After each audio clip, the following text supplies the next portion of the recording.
bats are the first flying creatures we encounter in Shining Force 3.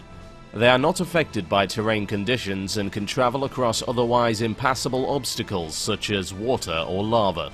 Although lacking the durability of the masked monks, the bat is capable of similar damage and has a chance to use a poison special attack, which damages the victim's health every turn until cured. Bats, along with many other flying creatures, are inherently vulnerable to the weapons of archers such as short bows, long bows, and crossbows. This second type of masked monk possesses basic magic powers and far higher HP than his lesser brethren.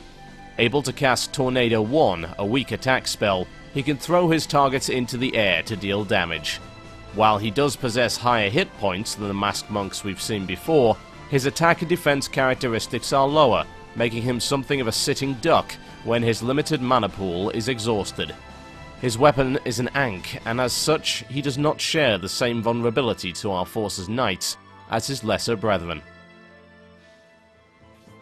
Ladies and gentlemen, welcome back to Let's Play Shining Force 3. This is Battle 2 on the Saraband Bridge. My name is Total Biscuit, and this is a little bit more of a complex fight, as you can clearly see. And the most complex element of this fight is this barrel, our biggest enemy, our worst foe, our nemesis. This particular barrel actually blocks off the entrance to that ship over there. If you don't destroy it in this battle, you will never be able to get onto that ship, and that ship contains a very nifty item hidden away in a treasure chest. So we're going to be taking that out a little bit later on.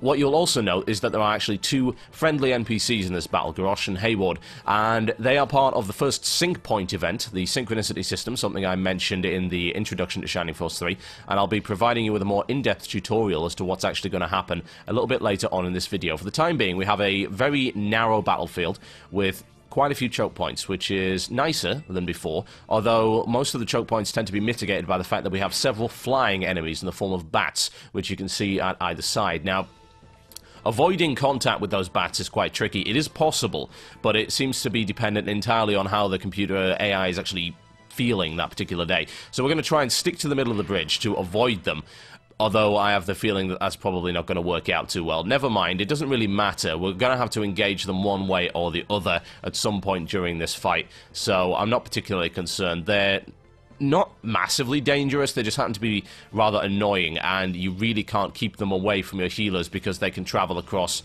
almost any terrain. So, got a little bit of a plot element here. You'll actually notice that sometimes there are plot elements woven into the battles. It's not a straight cut between cutscenes and battles. There's actually a little bit of intermingling there, which is quite nice. It does help the story along a bit. Now, we're going to come up to our first sync point, so I'm going to let you watch this short educational presentation. Sync points are places in the game in which the result of various battles and events directly affects what occurs on the next scenario disc. Largely irrelevant to those who only played Scenario 1, this system is a significant innovation. Sync points range from simple tasks like discovering a hidden character or area to saving the lives of particular NPCs in battle.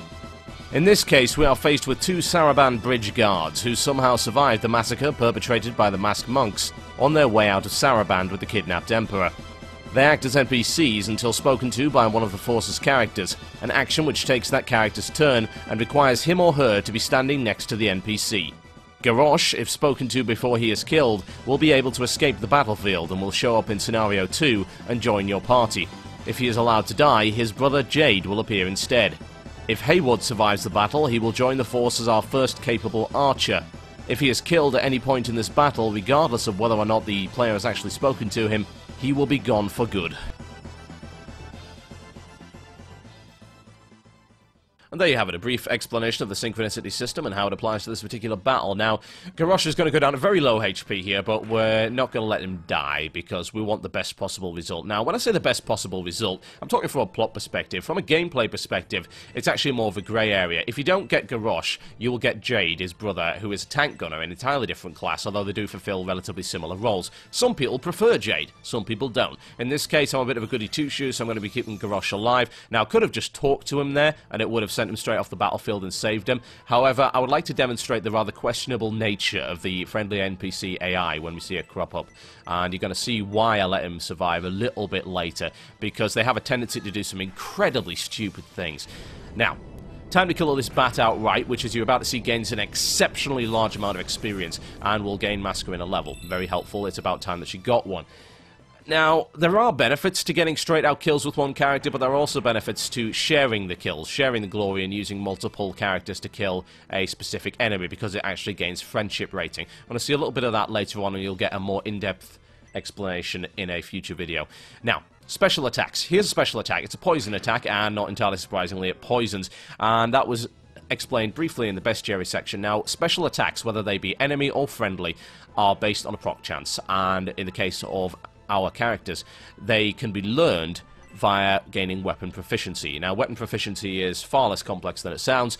You use a weapon, you gain proficiency in it. And now, it doesn't matter if you attack with it or cast a spell while wielding it, you're still gaining proficiency. And as you go through the levels of proficiency, not only do you gain special attacks, but you also gain bonus attack and magic power, which is very useful, and it gets a little bit more complex than that, but we'll explain it more in depth in a future video. We've just acquired Hayward there, and we are going to see Garrosh in action as he takes on the clear and present danger of the barrel. Thank you, friendly NPC AI. Very good. I think it's probably about time that we got Garrosh off of the battlefield there, and we're going to do so by talking to him. So that's the sync point fulfilled. Garrosh will appear in Scenario 2, and is going to go talk on our behalf to the Governor of Saraban. Whether or not that's going to make a difference, well, we'll see that a little bit later on. Now, speaking of AI, this is a good demonstration of AI. Now, in the thread, some people said, well, oh, the AI seems to have too much of a tendency to go after the leader. Not so much. As you've just clearly seen, I've let you see one of my characters die. The reason being that that was a weak healer character standing directly behind the leader, and the AI walked straight past the leader and killed the weaker healer character. So it's not as dumb as you might think. It is a little bit scatterbrained at times, but in this case, it made a good decision. It killed one of my characters. We're not, of course, going to be allowing it to do that very often, but it's nice to demonstrate that the AI is not entirely thick-headed. Now, this is the boss character, who I like to call the Ankh Monk. He's just another variant of the Mask Monk. He wields an Ankh, and he has basic magic power. He's got a lot more HP than his brethren, as you can see. He's got 38 HP, but his defense is lower, so we're dealing a lot more damage to him. He is the boss character, and killing him will actually end the level. We could have done it earlier, but there really is no point. Not only because we're trying to gain XP for our characters, but because he's not a threat. He tends to stay rooted to the position that he started in, and he has a lower movement rate than the rest of the characters. What he can do, however, is he can cast this spell, which is Tornado. It's a very basic spell. It can go through 4 iterations of power, and in levels 2 and 3 actually gains an AoE effect. So it's not the worst spell ever. It's very mana efficient, but it doesn't do an awful lot of damage. It's not particularly threatening. We will see it an awful lot later on, and indeed one of our characters will be able to gain it later on. So I'm going to use Mascarin to heal up Kite, just because Mascarin has no mana left, and there's no point. You'll see there Kite now views Mascarin as a partner. That's something we're going to be explaining more later on. It's the friendship system in action, and you'll get to see that in Battle 3 as we show the bonuses. So we've taken out the boss. It's all done. It's all over. And not a particularly difficult fight by any stretch. It's a fight that I prefer to do, not only because it has multiple challenging elements within it, but because it's got some nice choke points. My name has been Total Biscuit. This has been Battle 2 on the Saraban Bridge. This is Let's Play Shining Force 3. I will see you back in the thread. This is Total Biscuit, signing off.